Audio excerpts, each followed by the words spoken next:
सच्चिदानन्दरूपाय विश्वोत्पत्त्यादिहेतवे तापत्रयविनाशाय श्रीकृष्णाय वयं नुमः। सतचित आनंद स्वरूप का हमने अगाऊ के वीडियो में देखा।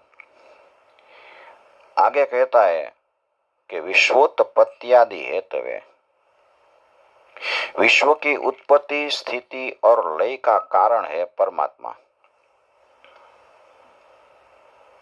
उत्पत्ति जगत की रचना की और दरेक पदार्थ में परमात्मा ने प्रवेश किया। इस धरती में परमात्मा है, जल में है, तेज में है, सर्वत्र है, सर्व में है। जीव को परमात्मा एक क्षण भी नहीं छोड़ता है। जीव बहिर्मुख है, लेकिन वो अंदर नजर करे तो परमात्मा उसे दिखता है। विधाता ने इस सृष्टि बनाई है ना, वो बहिर्मुखी बनाई है, और इंद्रियों है वो बहिर्मुखी हो जाती है। इसीलिए भीतर का जो परमात्मा है वो दिखता नहीं है। मेहंदी में जो बहनों मेहंदी लगाते हैं, वो मेहंदी में लालाश है ना, वो परमात्मा की शक्ति होती है। पर मेहंदी के पान होते हैं ना, उसे हम देखें तो हमें लालाश नहीं दिखती। आंख को लालाश दिखती नहीं है, आंख को तो पान ही दिखता है।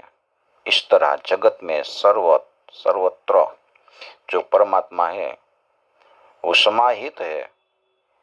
उस सर्व के भीतर परमात्मा का दर्शन करने की हम टेव पाड़ेंगे, हैबिट पाड़ेंगे, तो परमात्मा का दर्शन हमें अवश्य होगा। हमारा आनंद हमारे पास ही है। जीव को परमात्मा का आनंद मिले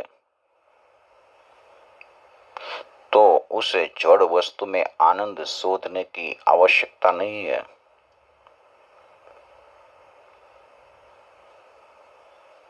जिस मनुष्य को खुद का स्वरूप में स्थिति नहीं होती है,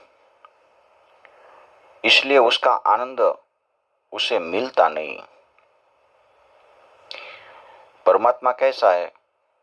उत्पत्ति करते हैं तो भी आनंद है, पालन करते हैं तो भी आनंद है, और लय करते हैं तो भी परमात्मा को आनंद ही है। जो कुछ हो रहा है, जो कुछ घट रहा है, वो तो होने वाला है। आप आनंद में रहिए और परमात्मा को देखिए। ये संसार है वो परिवर्तनशील है। जो उत्पन्न हुआ है वो नाश पामेगा। कृष्ण ने लीला की और बाद में भगवान का जाने का, स्वधाम जाने का समय आ गया और उद्धव को बताया कि तुम जाके द्वारका में कह दो कि 7वें दिन द्वारका समुद्र में डूब जाएगी। नहीं तो सोने की द्वारका थी तो भी भगवान को कोई निराशा नहीं है। बस इसी तरह जो कुछ घट रहा है उसे देखते रहिए साक्षी भाव में आकर। संसार का दरेक पदार्थ होता है ना, वो विनाशी है, और विनाशी होने से वो परिपूर्ण नहीं है। परिपूर्ण स्वरूप एक ही है, नारायण का स्वरूप। नारायण को जाने और उसके साथ मन को तदाकार बनाइए। जिसका मन नारायण के साथ तदाकार बनता है वो उस आदमी का ही, उस जीव का ही जीवन सफल होता है। जीव जब तक अपूर्ण है तब तक उसे शांति नहीं मिलेगी। जीव परमात्मा को मिलता है, उसका अपरोक्ष साक्षात्कार करता है, तभी वो जीव पूर्ण होता है। इस जगत में परमात्मा के बिना कुछ ही नहीं है, सब कुछ परमात्मा ही है। ऐसा सोचे, मैं भी परमात्मा से अलग नहीं हूं, मेरे भीतर परमात्मा है, बाहर परमात्मा है। इस तरह एकाकार बन के हम रहे तो हम परमात्मा का स्वरूप का जो स्वरूप है ना, उसको हम जान सकते हैं। उसको ही अपरोक्ष साक्षात्कार किया है, कहा है। परमात्मा के बिना इस संसार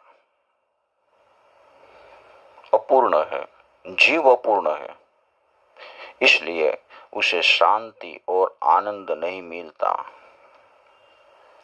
एक ही नारायण परिपूर्ण है, साची शांति नारायण में है।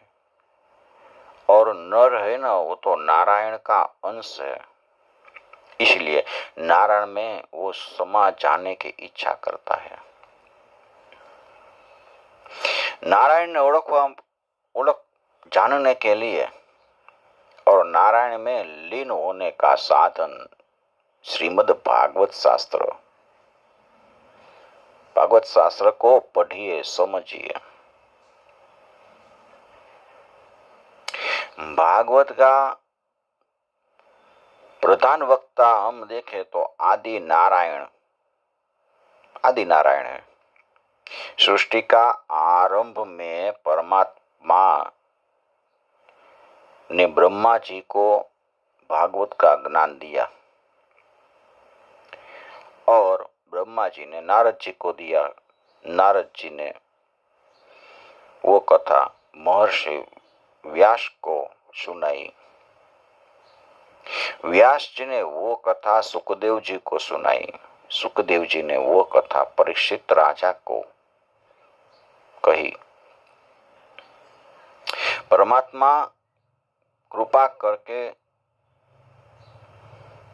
खुद का दर्शन साक्षात्कार के लिए जो सरल और सुभग साधन बनाया उसको भागवत कहते हैं।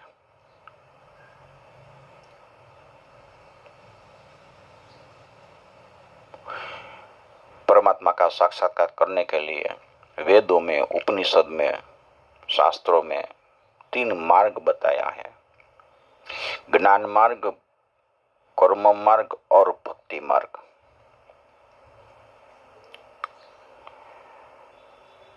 वो सर्व अच्छा है। व्यास जी को लगा कि उपनिषद में, ब्रह्म सूत्र में, गीता में जो मार्गदर्शन दिया है ना, वो कलयुग में ज्यादा उपयोगी नहीं होगा। उपनिषद में परमात्मा का दर्शन के लिए लिखा है कि सब कुछ त्याग दो। कलयुग में सब कुछ त्याग नहीं होगा, विषमता रहती है, त्याग हम कर ही न सकते। गीता में कर्म मार्ग, ज्ञान मार्ग और भक्ति मार्ग बताया है। हर प्रवृत्ति होती है ना, उसमें राग द्वेष जरूर होता है। विषय, वासना, ममता वही रहते हैं हर प्रवृत्ति में। हम कितना भी पढ़े, कितना भी ज्ञान ले, लेकिन हमारा समभाव जागृत नहीं होता है। हम ऐसा सोचते हैं ये अच्छा है, ये खराब है, ये गरीब है, ये श्रीमंत है, ये कुलीन है, ये अकुलीन है। प्रवृत्ति इसमें जाने अनजाने विषमता रहती है। जहाँ विषमता रहती है ना, वहाँ समभाव नहीं आता है। उपनिषद में कहा है कि सब कुछ त्याग दो तो परमात्मा मिलेगा। त्याग की बातें करनी सरल है, लेकिन त्याग करना बहुत कठिन है। अति वैराग्य नहीं आता है ना, तब तक त्याग नहीं होता है। और त्याग बगैर ज्ञान टिकता नहीं। ज्ञान का पाया है त्याग, वैराग्य, और वैराग्य प्राप्त करने में बहुत कठिनाई है। सुखदेव जी को ऐसा वैराग्य प्राप्त हो गया था। जन्म के साथ ही उसने सब कुछ छोड़ के वन में चला गया। वन की ओर प्रयाण करते करते वो जाते थे। पिताजी ने बोला कि हे पुत्र रुक जाओ। सुखदेव जी ने कहा कि मैं तुम्हारा पुत्र नहीं हूं, तुम मेरे पिता नहीं हो। वृक्षों ने उसको जवाब दिया कि वो तो जगत का कल्याण करने के लिए जा रहे हैं। उस सुखदेव जी को हम प्रणाम करें। यम प्रव्रजन्तमनुपेतमपेत कृत्यम द्वैपायनो विरह कातरया जुहाव। पुत्रेति तन्मयतयान्तरवोभिनेन्दु स्तं सर्वभूतहृदयं मुनिमानतोऽस्मि।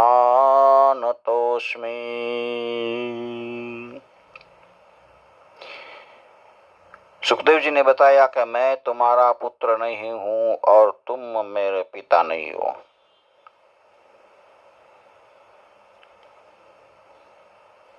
सुखदेव जी, उसने त्याग किया। वेदों में भी त्याग की बात बताई है, शास्त्रों भी त्याग करने का कहते हैं। अरे हम क्रोध नहीं छोड़ सकते, लोभ नहीं छोड़ सकते, कुछ नहीं छोड़ सकते। एक चाय की टेव होती है ना, वो चाय की टेव हम छोड़ नहीं सकते, तो हम त्याग कैसे करेंगे?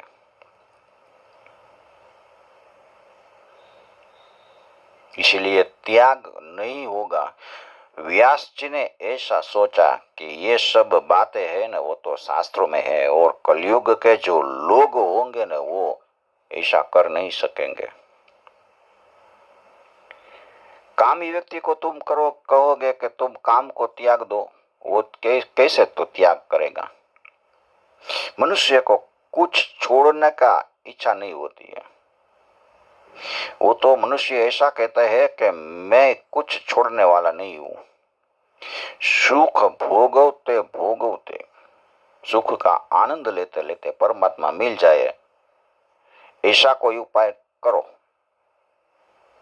फूंक मारो और हमें मिल जाए। किसी को कुछ करना नहीं है, पुरुषार्थ नहीं करना है। महाराज, कुछ छोड़ने की बात मत बताओ। मैं तो ऐसे ही परमात्मा को मिलने का इच्छा करता हूं। तुम कुछ चमत्कार कर दो। कैसे होगा? जो काम सुख भोगता है ना, वो योग अभ्यास नहीं कर सकता। जिसको काम में रस है वो योग करने नहीं बैठ सकेगा, योग होगा ही नहीं। भोगी हो और वह योगी हो जाए तो रोगी बनता है, योगी हो और वो भोगी बन जाए तो भी वो रोगी बनता है। यहाँ रोग की बात बताई है ना, वो रोग शरीर में हो ऐसा नहीं है। हमारे मन में ही रोग होता है, हमारे मन में रोग है, अभिमान का रोग है, काम का रोग है, आसक्ति का रोग है। मुझे सब पहचाने, मुझे सब देखे, मैं कितना अच्छा हूं, मैं कितना अच्छा काम करता हूं, वो एक मनोरोग है, वो रोग निकालना चाहिए। इसलिए भोगी योगी बने तो रोगी बन जाता है, और योगी होता है वो भोगी बन जाए तो भी रोगी हो जाता है। भोगी हो और योगी बने कि मैं त्याग कर दूं और योग करूं परमात्मा का, वो ऐसा सोचेगा मेरे पास कितने संपत्ति थी और मैंने त्याग दिया, वो रोग है। शरीर से रोग नहीं होगा, मन से ही रोग उसको खोखला बना देगा। ज्ञान मार्ग में जिसका पतन होता है वो नास्तिक होता है। अति ज्ञान प्राप्त करने के लिए वो साधना करे और ज्ञान के बाद कुछ नहीं मिलेगा न तो वो ऐसा सोचेगा कि इसमें कुछ नहीं है, वो नास्तिक बन जाएगा। और योग मार्ग से जिसका पतन होता है ना वो रोगी बनता है। भक्ति मार्ग में जिसका पतन होता है वो आसक्त बनता है, अति भक्ति करता है और बाद में उसको कुछ पाने की इच्छा होती है, वो आसक्त हो जाता है और भक्ति मार्ग से उसका पतन हो जाता है। भक्ति मार्ग की बात बताते हुए भागवत में लिखा है कि भक्ति तो आप कहीं भी कर सकते हो, ऐसा नहीं यहाँ ही भक्ति करें, कहीं भी भक्ति करें। इसका प्रकरण हम अगले वीडियो में देखेंगे। ओम श्री परमात्मने नमः।